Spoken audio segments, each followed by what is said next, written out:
Um, we have been talking about money this month. So Belinda, Christy, and I have been talking, and usually in July, I love to talk about money matters. And how many of you would love to have a little bit more money in your life? Anybody? Do you welcome that, or are you all cashed out? You have so much money you don't really need any more. Okay. So I want to talk to you guys about some money things tonight. My goal is for women to be financially fit. And I know that's Christy's and Belinda's goal too. Our goal is for every woman in America to be financially fit. And, Mary Kay herself, she wrote this book, Living a Rich Life. I don't know if you guys can see that. It's still available on Amazon. I just saw it today, and I pulled it out of my books today. I read it a long time ago. And as I'm reading through it, a lot of the information still is pertinent today. Some of it is investments are a little different today, but the gist of it is still so vitally important. And Mary Kay wanted us to live a rich life, and not just professionally, not just financially, but personally and spiritually as well. She wanted Mary Kay to not just affect you in your finances, but your whole entire life. And she believed that living a rich life didn't mean just money, but she wanted us to know that money is an important part of living a rich life. And so I just want you guys to take out a pen and a piece of paper, because I want you to jot a few things down tonight. One of the things that she says in the very first chapter is she asks us to write down the things that we value in life. And so I'm going to give you a little bit of an assignment this week. I want you to be thinking about the things that you value in your life, and jot some of those things down. I know for some of us, it's family, it's friends, it's relationships, it's education, it's different things. But what is it for you? What are the things that you value? And I think that's a really important exercise. I'm going to come back to that in just a minute. But it's a really, really great exercise. And it's really something that you can do as a family. Sit down, talk about what you value. Sit down with your husband, talk about, what you value, the important people in your life, because values are important. Number 2, she asked us to write down our financial goals. And you guys, this is really important. What is it you want to achieve financially this month, this year, in your lifetime? These are important things, because again, if you don't have goals, it's like shooting at a target in the dark blindfolded. You want to have some goals to help you move forward. We were wired to move forward. And so writing down goals is vitally important. And then the number 3 thing she said is, and this is coming back to the values, but she said, translate your current spending habits, both time and money, into the values they suggest. And I just went, oh, that's really good. When you look at your checkbook, when you look at your credit card, is it aligning with your values? Do you have a value or a goal to save money, to become debt free? Do you value, the time that you get to spend with your kids, or creating experiences for your family? What are the things that you value? And I know I've looked at my credit card statement before, and it's been like Starbucks. Is that a value? How many of you would think that is a value? So I'm preaching to the choir here, I know, but it's a really important thing to look at when you are thinking about your financial plan. Was Mary Kay not brilliant? That is brilliant, right? No. So number 1, write down your values. Number 2, write down your financial goals. Number 3, translate your current spending habits, both time and money, into what you value. Number 4, respect yourself and respect money. She was big on this, you guys. I never had the opportunity to travel with her on a top director trip. I earned my trips after she had passed away. Actually, I earned my first trip the year she passed away. But I was on many trips with women who had traveled with her for years. And she was very frugal, you guys. You can read about her. She clipped coupons. She did not shop frivolously. And she also didn't like us to shop frivolously either. She told one of the top directors, I can't remember who it is, but she told her to take something back to the store and get her money back. So she was not about frivolous spending. And so she really believed in respecting money. And I just wanted to pull this out because I thought this was really great. In one of the first chapters, how many of you know Kristen Sharp, National Sales Director Kristen Sharp? Her mom is Connie Kitson, also a National Sales Director. So I think this book was written in the late 90s. And this was a little segment written by Connie Kitson, and I thought it was so, so good. She said, while building my Mary Kay business, I moved 5 times, have been through 3 major surgeries, have picked myself up after a divorce, and because of the Mary Kay philosophy, love, and education, I've raised 2 wonderful, independent, goal-oriented children. And you know, one of them is Kristen Sharp, right? I've also learned to be systematic in my approach to this business.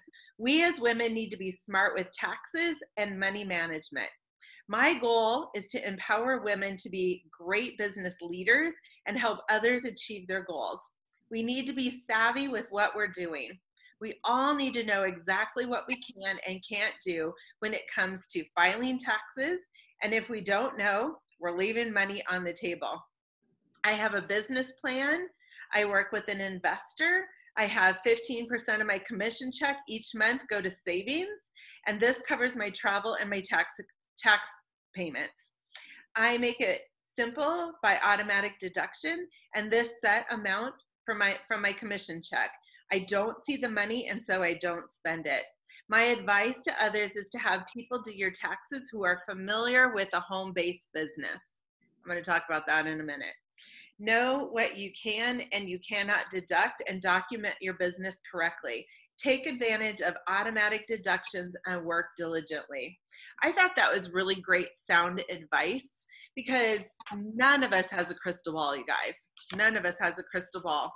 And so it's really important to not only, to respect yourself, and part of respecting yourself is respecting your finances. And so that's number 4. Number 5, think rich. Speak rich, act rich. That is actually chapter number 3, Mary Kay's 3rd law. If she would have wrote the 21 irrefutable laws of leadership, she would have done a really good job. This is her number 3 law on living a rich life. Think rich, speak rich, and act rich. And this is the last time I'm going to read to you guys, but I thought this was good too. This is Mary Kay herself talking to you. Realize that the dominating thoughts of your mind eventually reproduce themselves in outward bodily actions and gradually transform themselves into physical reality. Get rid of words like I can't, but, what if, and exchange them for I can, I will, I must. She used to have us chant that. How many of you were around, Jennifer? Yeah, Cindy. We used to chant I can, I will, I must over and over and over again for her. I can, I will, I must. Act successful and you will draw success to you. We are surrounded by abundance and we can draw it to us by expecting it. I so believe that, and I'm so grateful that Mary Kay thought that. And so think rich, speak rich, act rich. She was a big believer in fake it till you make it. And I know that bothers a lot of people, like that fake it till you make it, but she's not telling us to be a fake, you guys. She is telling us to act as if, which is a very powerful tool. When you act as if you are a Mary Kay sales director. Like, I used to get in my car that like broke down on the side of the road before I earned my first car. And I used to get in that car and pretend it was a Mary Kay free car, and it would like turn on the first time I cranked it, and it would drive without like stalling out. You know, I would act as if. And so when you start to act as if the person you want to be, you will become that person. And it's the same with finances. You can act as if, and it doesn't mean, okay, so the richest people in the world, I have a book called The Richest People in the World Live Next Door, something like that. Or The Millionaire Next Door. That's the name of the book. You know, millionaires are not frivolous with their money. You would probably not even know they are a millionaire, you guys. They don't act as if is not going out to the store and buying everything that you see and not looking at the price tags. It's taking responsibility for the money that you have been given, that has been bestowed on you. And it kind of goes to the parable of the talents. And that was Mary Kay's favorite. You know, when she used to, well, Jeannie Clark's not on here tonight, but she has one of Mary Kay's dollar bills that was signed by Mary Kay herself with Matthew 25 written on it. And that is the parable of the talents. And the parable of the talents is, you know, I'm going to say, to whom much is given, much is required. That's another verse. But the parable of the talents is when the guy who had the 10 talents took responsibility and doubled his talents.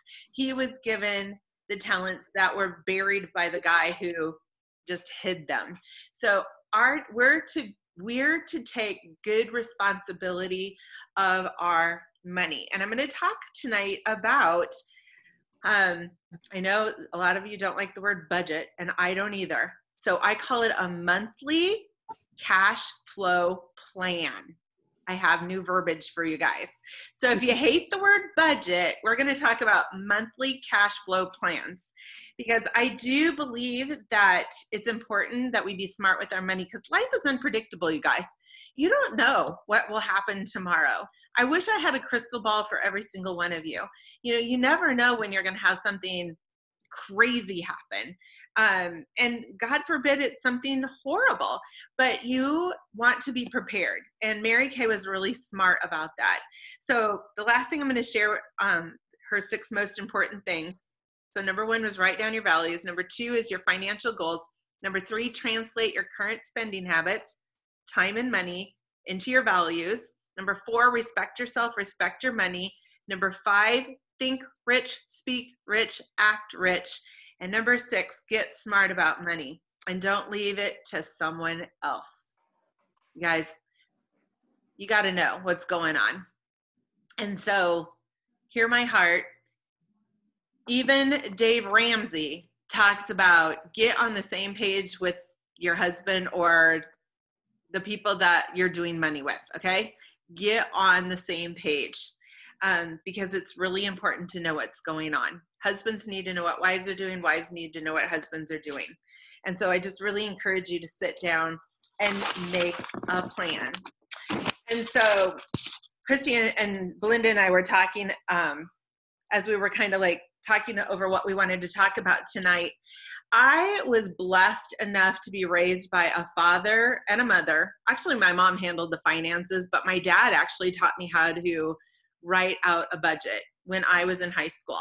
It wasn't taught in school back then. It is kind of taught in school now, but he actually sat down and we wrote out a budget before I left for college.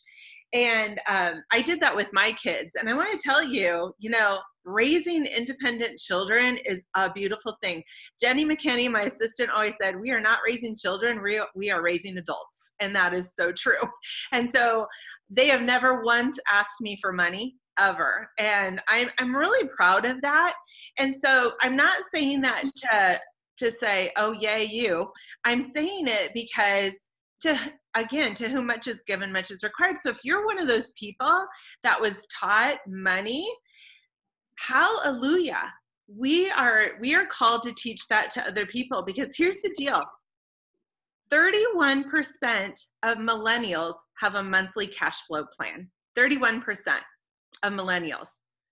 And you guys, they're in the higher percentage. Did you know that? Millennials are smarter with their money than Gen X's and baby boomers. Gen Xers, 20% of Gen Xers have a monthly plan, and 22% of baby boomers have a monthly plan. So I know there's a lot of people out there that don't have a monthly plan. And so if you don't look at it, it goes away.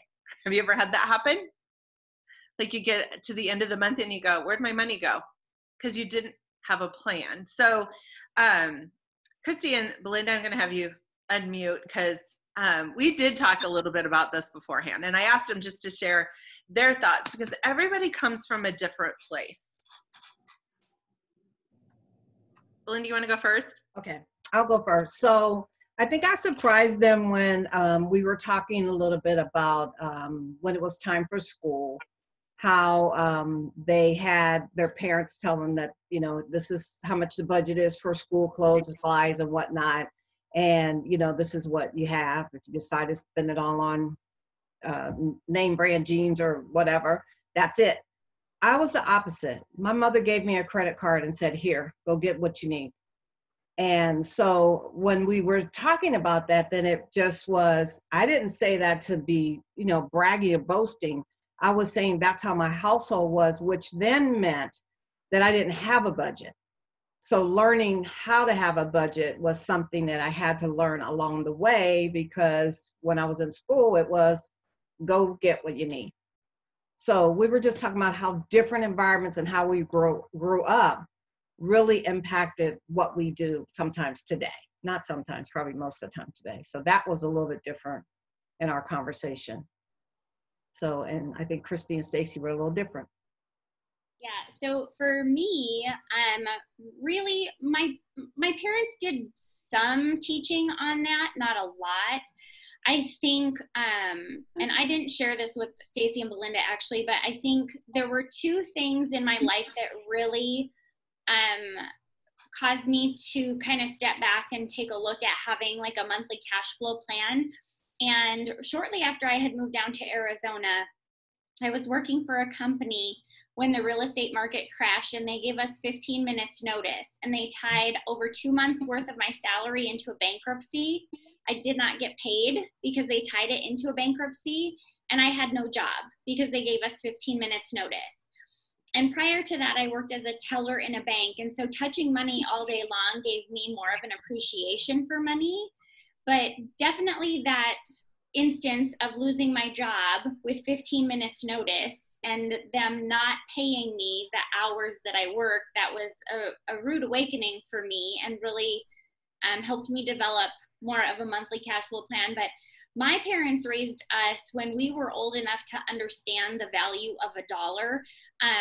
My mom said, okay, this is what I've budgeted for your school supplies. And so like Trapper Keepers and Caboodles were super cool when I was a kid, and they were expensive. And my mom is like, this is what you have for school supplies, this X amount of dollars. And then we have X amount of dollars allocated for you for your clothing and your shoes. And so you can buy whatever you want within that range, but that's all you get. So if you choose the Trapper Keeper, that's all you get. And if you go without, you have to figure out another way to get it. So same thing with clothes. It was a little different in our house, for sure.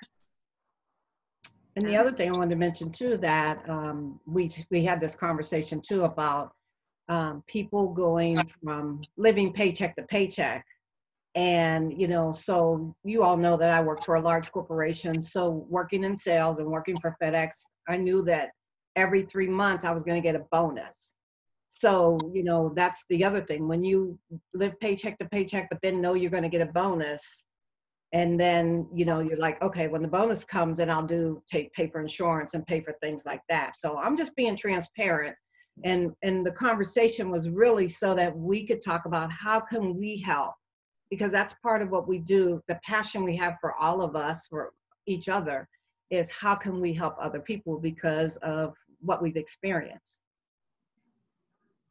I love it. Thank you so much. You know, and with COVID going on, so many people are really rethinking their finances right now. And we have an opportunity in Mary Kay to bring more income into a family household. And many households today are still living paycheck to paycheck. And so when you lose your job because you're in the entertainment industry and you don't have savings and people aren't necessarily hiring right now, it's a scary place to be.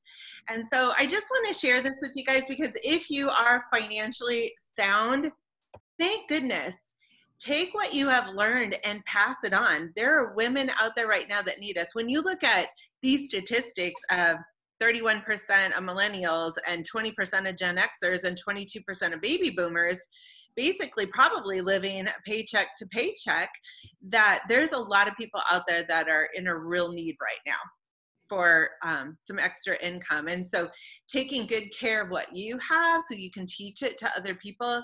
So I'm going to give you about five steps tonight, 5 steps tonight, and kind of take you through a little bit of a monthly cash flow plan. So the first thing that you want to do, by the way, a lot of what I talk about is Dave Ramsey. I do love his stuff. I'm going to tell you, I don't necessarily agree with everything that he teaches because and I'm just going to be very transparent. He doesn't necessarily believe that you need to invest in a business, and I believe you do. Like if you started a store and you had no inventory, people are not going to come into your store. If you started a grocery store and didn't have any products in there, people would not come in. And so I'm very passionate about that. I do believe having products on hand makes all the difference in the world. And I can, count countless cases of people starting with products and zooming, and those, that don't getting stuck. So I do believe in investing in yourself. He talks about know your income sources. So the first thing that you want to do, and this is all in his book, so if you want more, he's got this great little workbook. But you're going to know your income sources. So you probably have a job, or your significant other, husband. You might have investments that pay you if you're towards the retirement age. All the avenues of income that you have, your Mary Kay business, all of those things. You're going to write down how much each of those is bringing in. And I want to share with you guys that right from the beginning, and I think this was taught by Rena Tarbett. I was taught by Rena Tarbett, National Sales Director. She asked us to have a goal for our Mary Kay sales and to pay for something with that.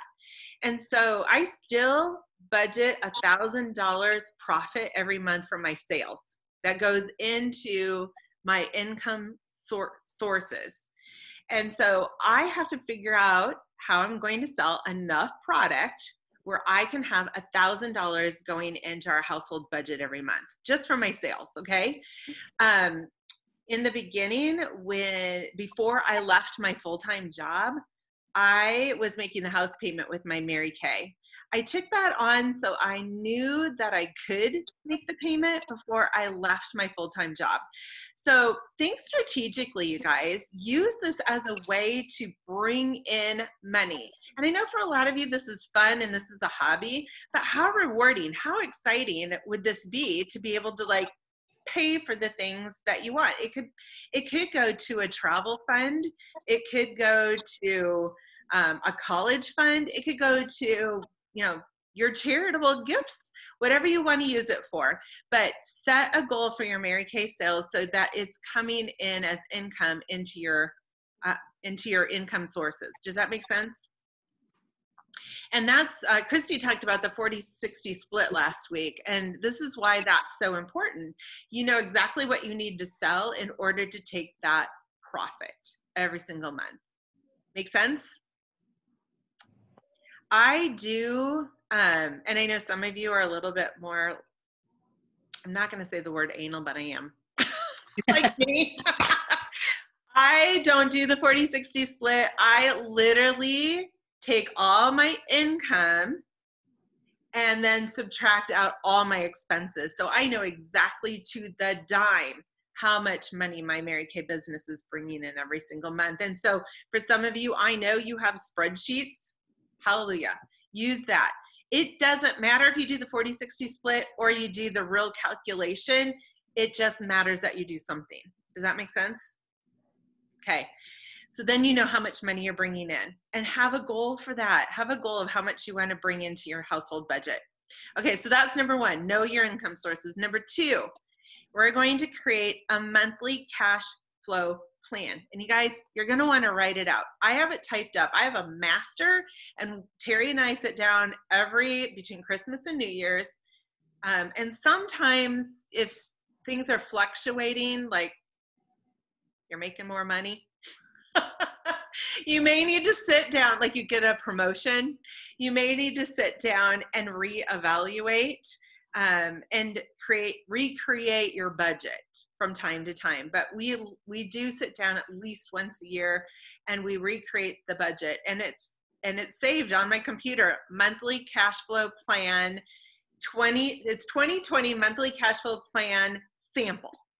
And so every month I duplicate that, and instead of sample, I cross that out and I put June or July or whatever month, and I go through and I put in all of the figures in there, like the utilities and the house payment. And, you know, if anything changes a little bit, you know, you have some bills that change a little bit from month to month, but it's your monthly cash flow plan. So you know at the end of it exactly where you're at. And one of the things that he does, which I absolutely love, and we did this when our kids were little and money was tight, we did his cash envelopes. I called it cash out. And so in the budget, we had budgeted so much cash for groceries, so much cash for a fun fund, so much cash for clothing, so much cash for travel. And so if you're tight on your budget and you're just starting out, or you know somebody like this, like your kids, teach it to them. So I would do the budget, go to the bank, cash out these items, put them in envelopes and put them in our safe. And so when we went to the grocery store, we took the cash out of there, and when the cash was gone, that was it. We couldn't put anything on a credit card. And that is a great way to like slim down on your budget. Does that make sense? Mm-hmm. If you're really great with money, you can use a credit card that pays you back. And I love my Freedom card, and I love my American Airlines card. American Airlines I use for everything that I used a cash envelope for. And I pay off that credit card every month. But I just looked today, and we have like, between Terry's business card and our personal card, we have like $150,000 in airline miles. Let's hope the airline business stays in business. But you know, that could be your vacation, you guys. So it's using somebody else's money to make you money. And then the Freedom card gives you 1.5% cash back. And I use that for my business. And so what I use that 1.5% back on is my seminar expenses, you guys. So you don't have to like be saving every month for seminar expenses. Well, I have like no seminar expenses this year, so that money is my money. Do you love that? So, but you have to be really good with your money, because it's so easy, and I watch people do this all the time. It's so easy to say, oh, it's, you know, put it on my credit card, put it on my credit card. And then you get the bill at the end of the month and you're like, whoa, what happened there? So you just have to know yourself in order to make that happen. Okay. And then with the budget, you do want to have some savings in there. And if you don't have an emergency fund, he does talk about that in the book too, to set aside an emergency fund, because that's where a lot of people go under, is they don't have their emergency fund funded. And so when an emergency comes up, like the refrigerator breaks down, the air conditioning goes out, which is a terrible thing when you live in Arizona, you need like cash. And instead of putting that on a credit card, you can just take it out of your emergency fund. So, any questions so far? I love this. Okay, so I will print this off and post it for you guys somewhere. But he's got all kinds of budgets in here. He's got a basic quickie budget. You have just a basic, you know, income and expenses. He's got, well, I love the one in here that he's got that Terry and I both work for ourselves. So we do not have a fixed income. Our income changes from month to month. And so you're living below your means, and that you figure out your plan based on what you believe is coming in, and you always cushion it. Does that make sense? And so when you got it all done, you have your income, your expenses at the bottom. My goal is to have like a lot of extra money at the bottom. So how many of you would love to have an extra $2,000, $3,000, $4,000 at the end of the month to decide what you want to do with it? Anybody? That is my goal for you guys. That is my goal for you guys. This business is so exciting when you have more than enough. And the first time that happened, I will never forget. We lived on 57th Place in Des Moines, Iowa. And this is the first time that I put this budget together, and we had paid off some debt, and I had an extra, our house payment back then was $500. Our house was $45,000, if that gives you guys any hope. So we had an extra $500 left over, which was like another house payment. And I'm like, honey, what do you want to do with this extra $500? Do we want to put it in savings? Do we want to make another house payment? What do we want to do with it? And so I want that for you guys, more money at the end of the month.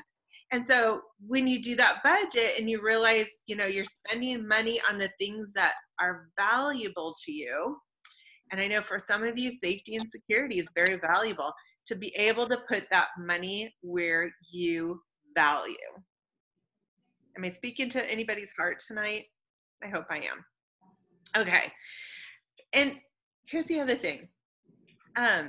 There's the desire to have ease, grace, and joy in your budget, and then there's the belief. And I want to challenge your belief, you guys, that if you've ever been in the upside down rut, and trust me, you guys, my life has not been perfect. My dad taught me the budget, and you know how it is when your parents teach you something, you don't always follow it. And so Terry and I did get upside down a few times, but I believe in this program. I believe in monthly cash flow so much, and I'm so passionate about it because it has helped us in many times. So my husband actually had a business for a while, and when you have a business that okay, so it was a business that we purchased together. We made the decision together to purchase it.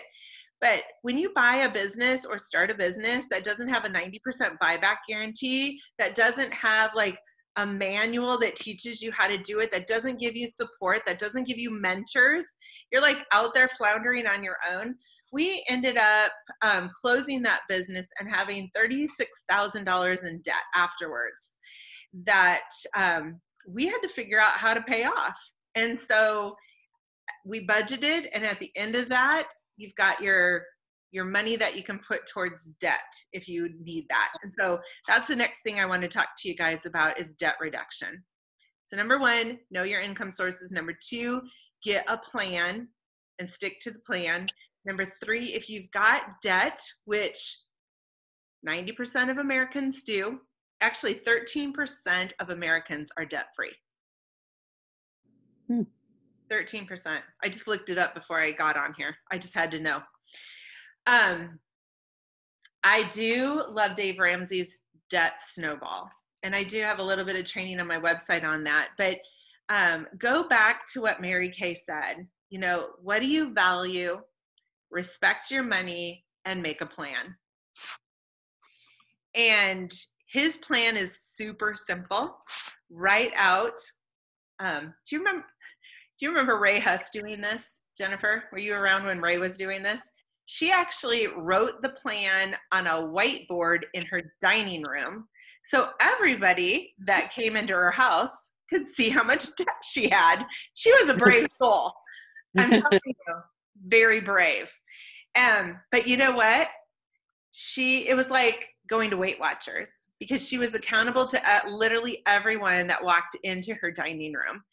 And that girl paid off her debts, and it was a lot in a year. And it was a lot of money. And so I encourage you to do this. Be real. Be honest with yourself, and be honest in the household. Write down all your debt, smallest debt to largest, or vice versa. But what you're going to do is you're going to pay off. So you do that budget. At the end of the month, you have that extra money, you're going to make the minimum payments on all of your debts except the smallest one. And then you're going to dump the extra money on your smallest one. And you're going to pay that one off first. And then you get to wipe that off the whiteboard. And it's like a win, you guys, because when you're paying off your smallest debt first, it happens faster. And you know how a snowball goes. A snowball goes faster, faster, faster, faster. Well, when you pay that off, you get to take all that extra money and now apply it to the next one up. And pretty soon you will see yourself being debt free. Pinky promise. I've seen many people use this and get out of debt. And every time you pay off something, every time you have a win, you need to celebrate. And I'm not saying celebrate by going and putting, a celebration on your credit card. I'm meaning do a happy dance with your family in the dining room, or, just acknowledge that you are moving forward and you're winning, because that's an important piece for your brain to understand. It's really motivating.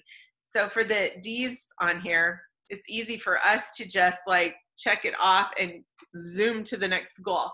I physically have to stop every July 1st and celebrate all my wins and then start again, because I would just rather start again, because that's just the way I'm wired. But when you do that, you can get burnt out.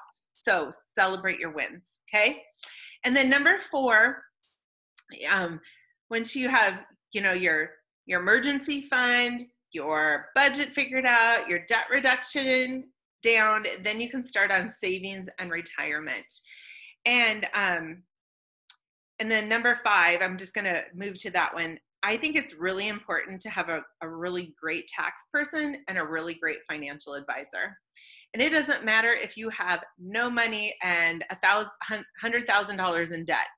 It's really important that you get a great tax person and a great financial advisor. Christy, I'm going to have you come on here because you said something about this the other day about paying more to get your taxes done. Yeah. So just so you all know a little bit about me as far as how I look at finances, I am a safety and security girl. So I am a saver. I believe in the Dave Ramsey 6 to 9 months or more in reserves. I feel more calm and at ease when that is in my bank account and it's completely liquid and I have access to it. And so my first tax season in Mary Kay, I really was only working my business for about 4 months, ladies. And the thought of spending $400 to have someone do my taxes for me stressed me out beyond belief. Okay? Because I was like, really, in all honesty, what can they do for me? Are they going to be able to, I want to recoup that $400 somehow. That's just how my mind works. It just seemed like an unnecessary expense. But I will be the first one to tell you that it was one of the best investments I have made for myself financially, in conjunction with keeping excellent records with my business expenses so that my accountant can do what is allowed and what is best for me at tax time. So it is so worth it. The first time they called me with my figures, I told them to run it again. I'm like, nope, you're wrong, run it again. Because I'm not giving any of this money back.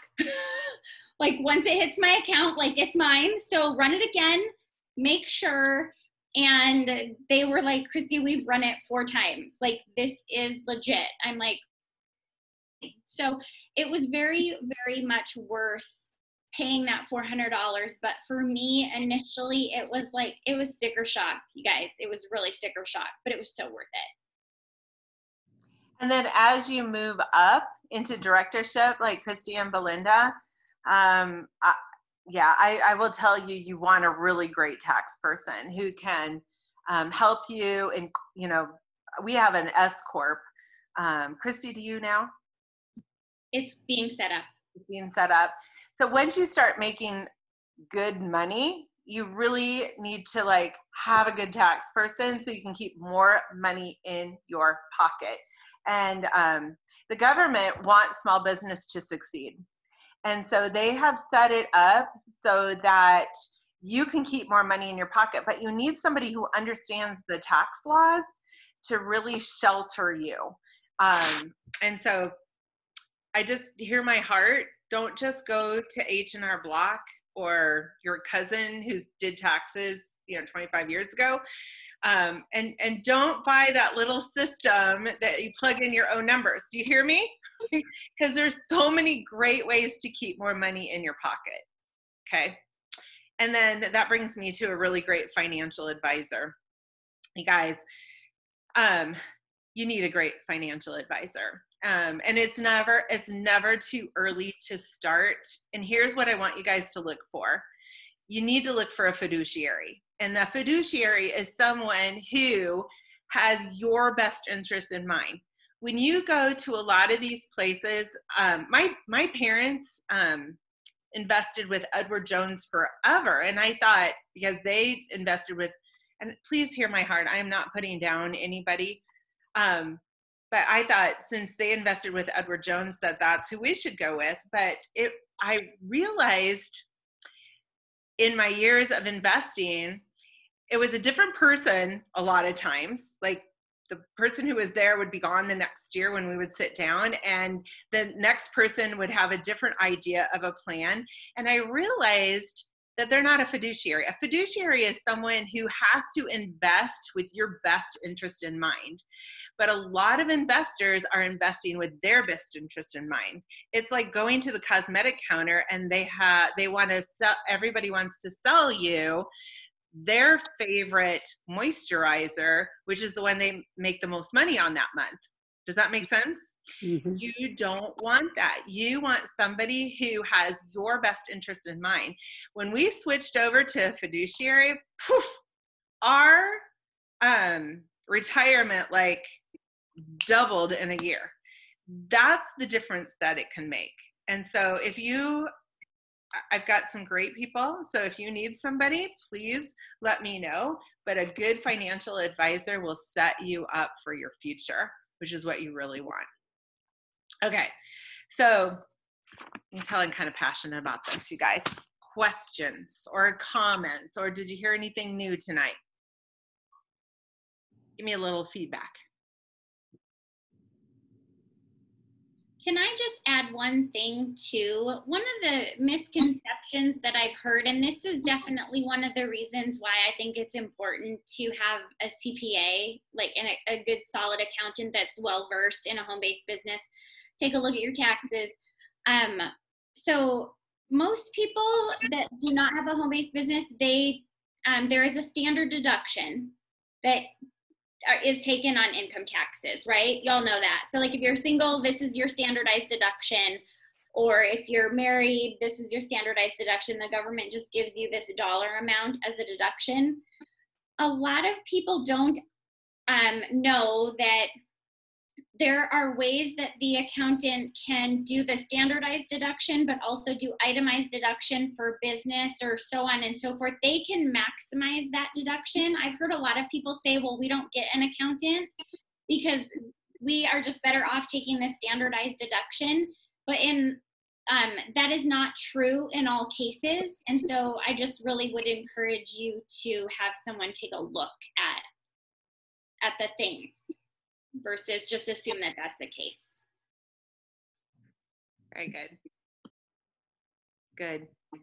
Well, I just encourage you guys to open up the subject of money. I think a lot of times people don't talk about money and they don't know where to go to talk about money.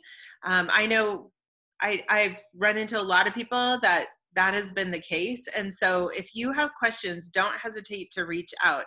Our conversations are private. I know I'm recording right now, and so you don't have to like talk about any of those things, but I do think it's important to open up the conversation. Women need to know. It's really important. Okay.